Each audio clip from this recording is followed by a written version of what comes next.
অন্তর্বর্তীকালীন সরকারের তথ্য উপদেষ্টা নাহিদ ইসলাম বলেন, উজানের পানি বাংলাদেশে ধেয়ে এসে বন্যা পরিস্থিতির সৃষ্টি করেছে।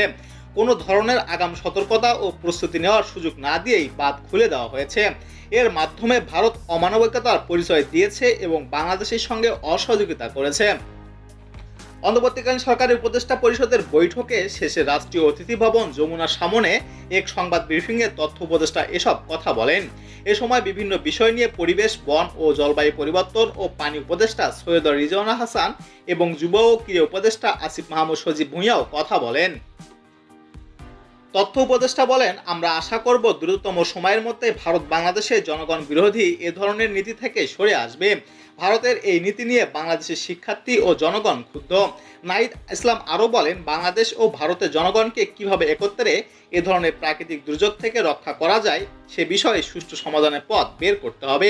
বাংলাদেশের জনগণ দীর্ঘদিন ধরে পানি ন্যায্য হিসেবের জন্য আন্দোলন করছে, কথা বলে আছে।